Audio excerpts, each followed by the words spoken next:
আজ নাহিদ ইসলামের অফিসে গুলির ঘটনায় মৃত্যুবরণ করেন নাহিদ ইসলাম। এনসিপির আহ্বায়ক নাহিদ ইসলামের যে নির্বাচনী অফিস বাড্ডাতে, সেখানে গুলির ঘটনা ঘটেছে, ভাঙচুরের ঘটনা ঘটেছে। এদিকে আজ এনসিপি নেতা নাহিদ ইসলামের উপর কঠিন প্রভাব পড়ে। উসমান হাদির মতো অবস্থা হয়েছে তার অফিস সবকিছু ভাঙচুর করে জনতা। এই নিয়ে দেশেও নতুন পরিস্থিতি হয়েছে। উপদেষ্টা পরিষদের অনেককেই বিশ্বাস করাটা ছিল অনেক বড় ভুল। তাদের প্রতি আস্থা রেখে প্রতারিত হয়েছেন বলে অভিযোগ করেছেন এনসিপির আহ্বায়ক নাহিদ ইসলাম। সেই সব উপদেষ্টাদের নাম প্রকাশের হুঁশিয়ারও দেন তিনি। নাহিদ ইসলাম এই মন্তব্য করার পরেই তার অফিসের সামনে ঘটনাগুলো ঘটে দেখেন সেনাবাহিনী কিন্তু তাদেরকে ধরেও ফেলে এই নাহিদ ইসলামগুলির ভিতর। সুদখুরি ইউনূসের একটা বক্তব্যে পুরো বাংলাদেশ উত্তাল। বিশেষ করে রাজাকার পল্লীতে রাজাকারের বাচ্চারা কান্না ভেজা চোখ নিয়ে, কান্না ভেজা কণ্ঠে আর্তনাদ করতেছে। কেন জানেন? সুদখুরি ইউনূস আজকে যে বক্তব্য দিয়েছে, আজকে যেই বিবৃতি দিয়েছে, সেই বিবৃতি আসলে জুলাই জঙ্গিদের মেনে নেবার মতো নয়। আজকে গণমাধ্যমে দুইটা সংবাদ প্রকাশিত হয়েছে, যে দুইটা সংবাদ দেখার পর আমার সেই 1971 সালের 7 ডিসেম্বরের কথা ইতিহাসে পড়েছিলাম, সেটা মনে পড়ছে। দেশের বিভিন্ন স্থানে যে হত্যাকাণ্ডের ঘটনাগুলো ঘটছে, যে সংঘর্ষের খবর আমরা পাচ্ছি, খুব স্বাভাবিকভাবে সারা দেশের মানুষই উদ্বেগ উৎকণ্ঠার মধ্যে রয়েছে। রাজধানীর বাড্ডা এলাকায় এনসিপির আহ্বায়ক নাহিদ ইসলামের অফিসকে গুলি করে, অফিসকে লক্ষ্য করে গোলাগুলির ঘটনা ঘটেছে।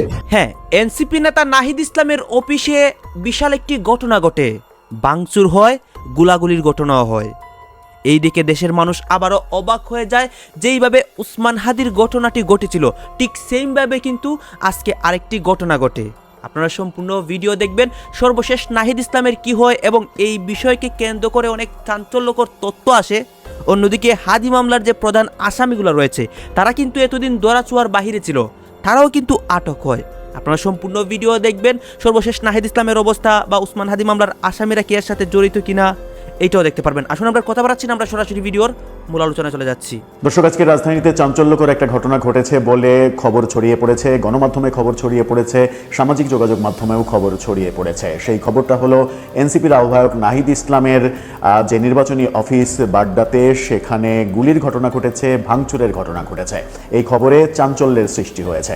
আইন শৃঙ্খলা পরিস্থিতি আরও অবনতির দিকে যাচ্ছে কিনা এই ঘটনা যখন ঘটতে দেখলাম, তখন আজকেই উচ্চ আদালতে আবার আরেকটা রিট করা হয়েছে যে থানা থেকে লুট হওয়া সমস্ত অস্ত্র উদ্ধারের আগে নির্বাচন কেন অবৈধ নয়, এই মর্মে একটা রিট হয়েছে। তার মানে নির্বাচন কেন্দ্রিক, নির্বাচন যেন বাধাগ্রস্ত হয়, নির্বাচন যেন ভণ্ডুল হতে পারে, সেই কেন্দ্রিক চেষ্টা চতুর্দিক থেকে অব্যাহত রয়েছে। বিশেষ করে নাহিদ ইসলামকে কেন্দ্র করে যে খবরটা ছড়িয়ে পড়েছে, সেই খবরটার ভেতরে কি আছে, বিভিন্ন জায়গা থেকে বিভিন্ন রকমের খবর পাওয়া যাচ্ছে।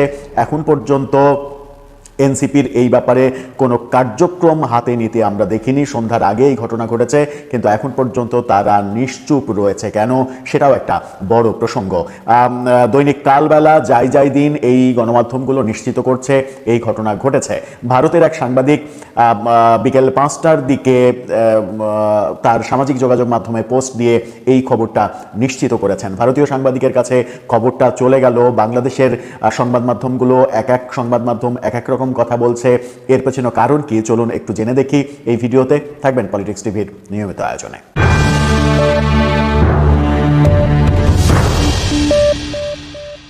দর্শক, বলছিলাম এনসিপি নেতা নাহিদ ইসলামের নির্বাচনী অফিস বাড্ডাতে, সেখানে আক্রমণের ঘটনা ঘটেছে, গুলির ঘটনা, ভাঙচুরের ঘটনা ঘটেছে, এরকম তথ্য নিশ্চিত করছে বাংলাদেশের অন্তত 2টি গণমাধ্যম। অন্যতম প্রধান বাংলা গণমাধ্যম কালবেলা এবং যাই দিন। কালবেলা শিরোনামটা দেখে নিন।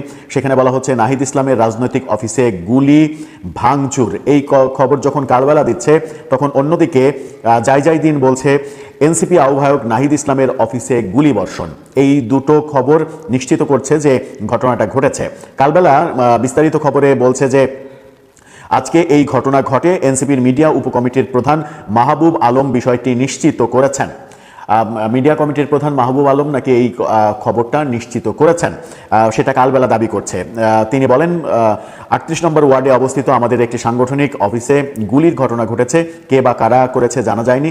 অফিসে থাকা ব্যানার, ফেস্টুন, আহ্বায়কের ছবিও ভাঙচুর করা হয়েছে। পুলিশ এই ঘটনা তদন্ত করছে। এর আগে জাতীয় নাগরিক পার্টি এনসিপির আহ্বায়ক নাহিদ ইসলাম বলেছেন, একটি বিশেষ রাজনৈতিক দল আসন্ন গণভোট না ভোটের পক্ষে প্রচারণা চালাচ্ছে, কিন্তু যদি গণভোটে না জয়যুক্ত হয় তাহলে দেশ পুরনো পদ্ধতিতে চলে যাবে, এরকম কথা। আসসালামু আলাইকুম। দেশের বিভিন্ন স্থানে যে হত্যাকাণ্ডের ঘটনাগুলো ঘটছে, যে সংঘাত সংঘর্ষের খবর আমরা পাচ্ছি, খুব স্বাভাবিকভাবে সারা দেশের মানুষই উদ্বেগ উৎকণ্ঠার মধ্যে রয়েছে। এবং যদি শোনা যায় বিশেষ করে গণঅভ্যুত্থানে নেতৃত্ব দেওয়া ছাত্র নেতাদের কাউকে উদ্দেশ্য করে বা তাদের অফিসকে কেন্দ্র করে গোলাগুলির ঘটনা ঘটছে, নিঃসন্দেহে তাতে মানুষ আরো বেশি আতঙ্কিত হয়ে পড়েন, উদ্বেগ উৎকণ্ঠার মধ্যে পড়েন। এমন একটি ঘটনার কথা আমরা শুনলাম যে রাজধানীর বাড্ডা এলাকায় এনসিপির আহ্বায়ক নাহিদ ইসলামের অফিসকে লক্ষ্য করে গোলাগুলির ঘটনা ঘটেছে এবং সামাজিক যোগাযোগ মাধ্যমে মুহূর্তের মধ্যে এই খবরটি ছড়িয়ে পড়ে। কিন্তু আসলে কি ঘটেছে? এই ঘটনার মধ্য দিয়ে নাহিদ ইসলামদের মতো কেউ কেউ বিষয়টি ঘোলা জলে মাছ শিকারের মতন কোনো বিষয় ঘটাতে চেয়েছেন কিনা? আমি কয়েকটি খবর আপনাদেরকে একটু বলি। যেমন কালবেলা সহ কোনো গণমাধ্যমকে বিষয়টি নিশ্চিত করেছিলেন যখন আমরা শুনতে পেলাম যে বাড্ডা এলাকায় এনসিপি অফিস বা নাহিদ ইসলামের একটি অফিসকে লক্ষ্য করে গুলির ঘটনা ঘটেছে। সেই ঘটনার পরিপ্রেক্ষিতে কালবেলা সহ কোনো গণমাধ্যম এনসিপির পক্ষ থেকে বক্তব্য নেওয়ার চেষ্টা করলো এবং তাতে দায়িত্বশীলতা জায়গা থেকে এনসিপির মিডিয়া উপকমিটির প্রধান মাহবুব আলম তিনি বিষয়টি নিশ্চিত করলেন। তিনি কি বললেন যে বুধবার সকালে 38 নম্বর ওয়ার্ডে অবস্থিত আমাদের একটি সাংগঠনিক অফিসে গুলির ঘটনা ঘটেছে। কে বা কারা করেছে আমরা জানি না বা জানা যায়নি। অফিসে থাকা ব্যানার, ফেস্টুন, আহ্বায়কের ছবিও ভাঙচুর করা হয়েছে, অর্থাৎ নাহিদ ইসলামের ছবি। পুলিশ এই ঘটনার তদন্ত করছে। বেশ ভালো কথা। দেখুন তাদের একই মুখে কত ধরনের বক্তব্য। প্রথম আলো সহ বিভিন্ন গণমাধ্যমে আবার বিকাল 5টার দিকে এনসিপির হোয়াটসঅ্যাপ থেকে একটি বার্তা দেওয়া হয়। সেখানে কি উল্লেখ করা হয়? সেখানে বলা হয় যে বাড্ডায় 38 নম্বর ওয়ার্ড এনসিপির সাংগঠনিক অফিসের পাশে, এখানে বলা হচ্ছে এনসিপির সাংগঠনিক অফিসের পাশে গতকাল রাত অর্থাৎ মঙ্গলবার। আবার প্রথম আলো সহ বিভিন্ন গণমাধ্যমে বুধবার বিকাল 5টায় এনসিপির পক্ষ থেকে হোয়াটসঅ্যাপ মেসেজের মাধ্যমে যে বার্তা দেওয়া হয় সেটি কি? আবার প্রথম আলো সহ বিভিন্ন গণমাধ্যমে বুধবার বিকাল 5টার দিকে এনসিপির পক্ষ থেকে তাদের একটি হোয়াটসঅ্যাপ নাম্বার থেকে মেসেজ দেওয়া হয়। সেখানে কি উল্লেখ করা হয়? সেখানে বলা হচ্ছে বাড্ডায় 38 নম্বর ওয়ার্ড এনসিপির সাংগঠনিক অফিসের পাশে গতকাল অর্থাৎ মঙ্গলবার রাত। আবার প্রথম আলো সহ বিভিন্ন গণমাধ্যমে বুধবার বিকাল 5টার দিকে এনসিপির একটি নাম্বার থেকে হোয়াটসঅ্যাপ। সুদখুরি ইউনূসের একটা বক্তব্যে পুরো বাংলাদেশ উত্তাল। বিশেষ করে রাজাকার পল্লীতে রাজাকারের বাচ্চারা কান্না ভেজা চোখ নিয়ে, কান্না ভেজা কণ্ঠে আর্তনাদ করতেছে। কেন জানেন?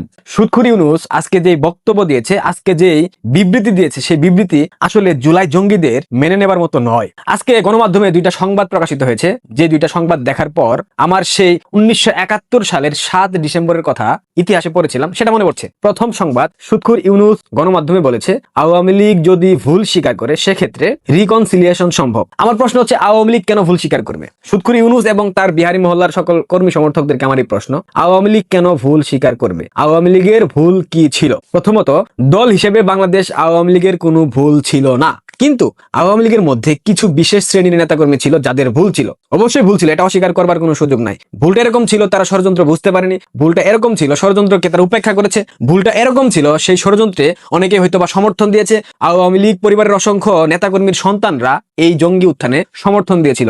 এগুলো আওয়ামী লীগের ভুল ছিল। আওয়ামী লীগ সময় অনুযায়ী যথোপযুক্ত ব্যবস্থা নিতে ব্যর্থ হয়েছে।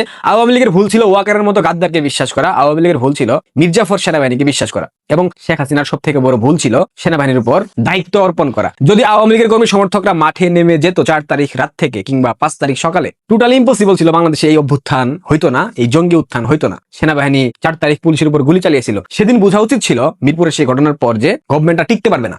যাই হোক, ইউনূস বলেছে আওয়ামী লীগ ভুল স্বীকার করলে রিকনসিলিয়েশন সম্ভব। আওয়ামী লীগ তো কোনো ভুল করে নাই। আওয়ামী লীগ একটা আন্তর্জাতিক ষড়যন্ত্রের শিকার। আওয়ামী লীগ ইউনূস এবং তারেক রহমানের মতো অসংখ্য দেশদ্রোহী ব্যক্তিবর্গের আন্তর্জাতিক ষড়যন্ত্রের শিকার, যার কারণে তাদের পতন হয়েছে। বাংলাদেশে নির্বাচন হচ্ছে, 12 ফেব্রুয়ারি হোক কিংবা মার্চে হোক নির্বাচন হচ্ছে, এবং সেই নির্বাচনের মধ্য দিয়ে তারেক রহমান বাংলাদেশের প্রধানমন্ত্রী হচ্ছে। গত 3 মেয়াদে 14, 18, 24 আওয়ামী লীগের নির্বাচনকে প্রশ্নবিদ্ধ করা হয়, কারচুপি নির্বাচন বলা হয়, রাতের আধারের নির্বাচন বলা হয়। কিন্তু এখন যেটা হচ্ছে আওয়ামী লীগকে বাদ দিয়ে, সেটা কি আদৌ সুষ্ঠু উপায় নির্বাচন হচ্ছে? ভুলেও ভুলেও না। তারেক রহমান হয়তো প্রধানমন্ত্রী হবেন, কিন্তু কতদিন তিনি সার্ভাইভ করতে পারবেন, কতদিন তিনি ক্ষমতার মসনদে টিকে থাকতে পারবেন, সেটাও কিন্তু একটা বিশাল চিন্তার জায়গা। 1996 পুনরাবৃত্তি যদি বাংলাদেশের ইতিহাসে ঘটে, রাজনীতিতে মোটেও অবাক করার মতো কোনো ঘটনা ঘটবে না। 96 বিএনপি এককভাবে নির্বাচন করেছিল, কিন্তু 3 মাসও স্থায়ী হতে পারে নাই সরকার নিয়ে। ঠিক এমনটা 2026 সালে এসে আমরা হয়তো বা দেখতে পারবো। তবে এখানে আওয়ামী লীগের কূটনৈতিক পারদর্শিতা, কূটনৈতিক দক্ষতা, কূটনৈতিক সক্ষমতা এবং তাদের আভ্যন্তরীণ যে ঐক্যের ব্যাপারটা, এটা অনেক বেশি গুরুত্বপূর্ণ ভূমিকা পালন করবে, সহায়ক হিসেবে কাজ করবে। হয়তোবা কূটনৈতিক ভাবে আগাচ্ছে, যার কারণে কিন্তু সুদখোর ইউনূস তার মুখ দিয়ে বলেছে আওয়ামী লীগ যদি ভুল স্বীকার করে সেক্ষেত্রে রিকনসিলিয়েশন সম্ভব। এখন সুদখোর ইউনূসকে কই থেকে প্রেসার দেওয়া হয়েছে, কোথা থেকে প্রেসার আসতেছে, এটা আপনারা নিশ্চয়ই ধীরে ধীরে বুঝতে পারবেন। তো যে ইতিহাসের কথা মনে পড়তেছিল, তার আগে আরেকটা সংবাদ দেখিয়ে নি আপনাদেরকে। জিয়াউল আহসান, আলোচিত সেনা কর্মকর্তা, তার বিরুদ্ধে অসংখ্য মানবতা বিরোধী অপরাধের মামলা হয়েছে। তাকে প্রশ্ন করেছিল সাংবাদিকরা যে আপনি দোষ স্বীকার করবেন কিনা। জিয়াউল আহসান স্পষ্ট বলে দিয়েছেন নট গিলটি, অর্থাৎ তিনি যা করেছেন অতীতে তার জন্য তিনি গিলটি না। ভুল কখনো স্বীকার করবেন না, কারণ তিনি ভুল করেন নাই। জঙ্গি, মৌলবাদী, সাম্প্রদায়িক শক্তি, দেশদ্রোহী শক্তি, রাজাকার, আন্তর্জাতিক চক্রান্তকারী, সন্ত্রাসী, খুনি, মাফিয়াদেরকে ধরে আইনি প্রক্রিয়ায় বিচার নিশ্চিত করেছেন। এটার জন্য তো আসলে ভুল স্বীকার করার প্রশ্নই আসে না। সো একই ভাবে গত বছর জুলাই আগস্টের যে ষড়যন্ত্র হয়েছে, সাধারণ মানুষকে গুলি করা হয়েছে, 7.62 ব্যবহার করা হয়েছে, পরিকল্পিত হত্যাকাণ্ড ঘটানো হয়েছে, লাশের ব্যবসা করা হয়েছে, কোনো কিছুর জন্য বাংলাদেশ আওয়ামী লীগ কখনোই ক্ষমা প্রত্যাশা করবে না, ক্ষমা প্রার্থনা করবে না। এটা টোটালি ইম্পসিবল এবং সুদখোর ইউনূস এটা জানে। আওয়ামী লীগ কখনো ক্ষমা চাইবে না এবং রিকনসিলিয়েশন সম্ভব না। ঠিক সেটা জেনে সুদখোর ইউনূসের কথাটা বলেছে এবং তারা জানে আওয়ামী লীগ কখনোই তাদের সাথে নিগোজিয়েশন করবে না, লিয়াজুতে যাবে না। যে ঘটনা আমার মনে পড়তেছে দুইটা সংবাদ দেখার পর, 1971 সালের 7 ডিসেম্বর যখন পাকিস্তান আর্মি বুঝে গেল তাদের পতন, অর্থাৎ তাদের পরাজয় সুনিশ্চিত, ভারতবর্ষ অনেকটা আগ্রাসী ভূমিকার মধ্যে আগাচ্ছে, তখন তারা যুদ্ধবিরতির একটা প্রস্তাব দিয়েছিল। এই প্রস্তাব পাকিস্তান সরকার জাতিসংঘে জানায়। জাতিসংঘ, চীন, যুক্তরাজ্য, যুক্তরাষ্ট্র, একাধিক দেশ যুদ্ধবিরতির এই প্রস্তাবে সমর্থন দেয়, তারা আহ্বান জানায়। কিন্তু রাশিয়া, তৎকালীন সোভিয়েত ইউনিয়ন, তারা কিন্তু এই প্রস্তাবকে সমর্থন করে নাই, তারা ভেটো দিয়েছিল, যার কারণে জাতিসংঘ এই প্রস্তাব কিন্তু কার্যকর করতে পারে নাই। তারই ফলশ্রুতিতে 1971 সালের 16 ডিসেম্বর বাংলাদেশ স্বাধীন হয়। সেই ঘটনাগুলো আমার মনে পড়তেছে কেন, সুদখোর ইউনূসের সময় কিন্তু শেষের দিকে, নির্বাচন হলেও তাকে চলে যেতে হবে। হতে পারে বিএনপি ক্ষমতায় আসলে তাকে একটা সরকারের গুরুত্বপূর্ণ দায়িত্ব দেওয়া হতে পারে, হতে পারে রাষ্ট্রপতি, হতে পারে প্রধানমন্ত্রী, হতে পারে উপপ্রধানমন্ত্রী, সেটা পরের বিষয়। কিন্তু আলটিমেটলি সুদখোর ইউনূসের যে মেয়াদকাল সেটা কিন্তু শেষের দিকে। আরেকটা কথা আপনাদেরকে বলি, এই যে বাংলাদেশে নির্বাচন হচ্ছে কিংবা হবে, এটা কিন্তু সম্পূর্ণরূপে একটা অবৈধ নির্বাচন। মাননীয় প্রধানমন্ত্রী শেখ হাসিনা স্টিল নাও বাংলাদেশের প্রধানমন্ত্রী, যদি 72-এর সংবিধান বলবৎ থাকে, এবং সেটা আছে। 72-এর সংবিধানের উপর নির্ভর করে বাংলাদেশে নির্বাচন হচ্ছে এবং সেই নির্বাচনে অবৈধ একটা সরকার পরিচালনার দায়িত্ব নিয়েছে অবৈধ ইলেকশন কমিশনের মধ্য দিয়ে। এই সরকার যা যা সিদ্ধান্ত নিয়েছে, যা যা বলেছে, যা যা করেছে, সবকিছুকে পরবর্তীতে অবৈধ হিসেবে ঘোষণা করা হবে। এটাই সত্য, এটাই বাস্তব। কারণ সংসদ ব্যতীত যে সিদ্ধান্তগুলো নেওয়া হয়েছে কোনোটাই গ্রহণযোগ্য আগামী দিনে হবে না, কারণ শেখ হাসিনা এখন সংবিধান অনুসারে বাংলাদেশের রানিং প্রধানমন্ত্রী। সো দ্যাট ভেবে নেন বিএনপির ভাই বোনেরা, তারেক রহমান সাহেব, খাম্বা সাহেব, আপনি নির্বাচিত হবেন, প্রধানমন্ত্রী হবেন, সেটা হতে পারে 6 মাস, সেটা হতে পারে 1 বছর, বড় জোর 1.5 বছর কিংবা 2 বছর, এর বেশি আপনি বাংলাদেশের ক্ষমতায় থাকতে পারবেন। এবং এইটুকু নিশ্চিত থাকেন, নাহিদ রেইনসের সাথে মিলিয়ে আমাকে বলতেই হচ্ছে, তারেক রহমান সাহেব, আপনি ভবিষ্যতে বাংলাদেশের সরকারের কোনো পিয়ন হইতে পারবেন না, লিখে রাখতে পারেন। আপনি প্রধানমন্ত্রী হন, ওয়েলকাম, কিন্তু প্রধানমন্ত্রীত্বের মেয়াদকাল কতদিন থাকে সেটাই দেখার বিষয়। বাংলাদেশ এবং ভারতের সম্পর্ক অনেকদিন যাবৎ উত্তেজনাকর পরিস্থিতিতে আছে। অনেকে এটাকে বলতে শুরু করে দিয়েছিল যুদ্ধ অবস্থা চলছে বাংলাদেশ এবং ভারতের সাথে। এই সকল বিষয় কিন্তু ভারত মাথায় রেখে ভারত এবং বাংলাদেশ সীমান্তে বিপুল পরিমাণ সৈন্য মোতায়েন করা শুরু করে দিয়েছিল। ট্যাঙ্ক, সাজোয়াজানও মোতায়েন করেছে এবং সেনা ছাউনিও বাংলাদেশ এবং ভারত সীমান্তে মোতায়েন করেছিল।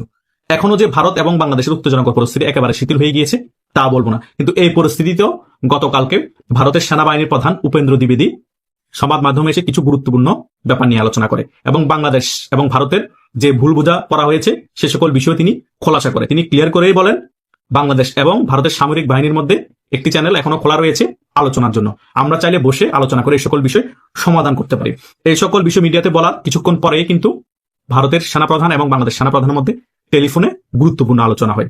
কি আলোচনা হয় আছে সে বিষয় নিয়ে কথা বলবো, আপনারা শেষ পর্যন্ত দেখবেন, সকল বিষয় ক্লিয়ার হয়ে যাবেন। প্রথমত, বাংলাদেশ সেনাবাহিনী ভারতের সেনাবাহিনীকে আশ্বস্ত করেন বাংলাদেশের মধ্যে যে জঙ্গির উত্থান হয়েছে হঠাৎ করে সে সকল বিষয় আমরা আর বাড়তে দিব না। এবং দ্বিতীয় বিষয় তিনি আশ্বস্ত করেন বাংলাদেশে যে নিরীহ হিন্দুদেরকে মিথ্যা অপবাদ দিয়ে মেরে ফেলা হচ্ছে, যারা এই সকল কর্মকাণ্ড করছে তাদেরকে কঠোরভাবে দমন করা হবে এবং আইনের আওতায় আনা হবে। এবং বাংলাদেশের নির্বাচন প্রসঙ্গ কিন্তু সেনাবাহিনী প্রধানের সাথে কথা হয়েছে, কিন্তু ওই সকল বিষয়গুলো তেমন গুরুত্ব বহন করে না, কারণ বাংলাদেশ সেনাবাহিনী প্রধান এবং ভারতের সেনাবাহিনী প্রধান নির্বাচন নিয়ে তেমন কিছু এফেক্ট ফেলতে পারবে না বাংলাদেশে, কারণ সেনাবাহিনীর প্রধান নিজেই চাচ্ছে বাংলাদেশে একটি পাতানো নির্বাচন হয়ে যায়, বাংলাদেশ আওয়ামী লীগ নির্বাচনে না আসুক। তাহলে ভারতের সেনাবাহিনী প্রধানের সাথে এই সকল বিষয়ে জাস্ট ফর্মালিটি মেনটেন করার মতোই কথা হয়েছে। আর সবচেয়ে আরেকটি গুরুত্বপূর্ণ কথা হয়েছে বাংলাদেশের সীমান্তবর্তী অবস্থার ব্যাপারগুলো নিয়ে, কারণ বাংলাদেশের যে চোরাচালান হয় ভারত থেকে বাংলাদেশে আসে সে সকল বিষয় বাংলাদেশ এবং ভারতের সেনাবাহিনীর প্রধান এবং বাংলাদেশ সেনাবাহিনীর প্রধান মিলে এই সকল বিষয়গুলো আরো কঠোরভাবে। দর্শক আপনারা তো দেখলেন কি কথা হচ্ছে, অনেকে কিন্তু অনেক কথা বলতেছে, অনেকে আলোচনা করতেছে, অনেকে সমালোচনা করতেছে দেশের বিভিন্ন অবস্থা এবং পরিস্থিতি নিয়ে, বিশেষ করে এখানে দেশের রাজনৈতিক প্রেক্ষাপট নিয়ে কথা হয়, আরও অনেক বিষয় নিয়ে কথা হয়। গাইজ, এই বিষয়গুলো নিয়ে আপনাদের মন্তব্য কি? আপনাদের মন্তব্যটা অবশ্যই আপনারা আমাদের কমেন্ট বক্সে লিখে যাবেন। আর হ্যাঁ, তখন আপনাদেরকে আমরা যা কিছু দেখিয়েছি সব কিছু আমরা সোশ্যাল মিডিয়া থেকে সংগ্রহ করেছি। এখানে আমাদের নিজস্ব কোনো মন্তব্য নেই বা আমাদের নিজস্ব কোনো সিদ্ধান্ত নেই। সর্বশেষ আপনাদের কাছে আমাদের একটা রিকোয়েস্ট থাকবে, আপনারা আমাদের চ্যানেলে নতুন দর্শক হয়ে থাকলে চ্যানেলটি সাবস্ক্রাইব করবেন এবং পাশে থাকা বেল বাটনটি বাজাবেন, যাতে করে নেক্সট ভিডিওটা সবার আগে আপনাদের কাছে পৌঁছে যায়। ধন্যবাদ।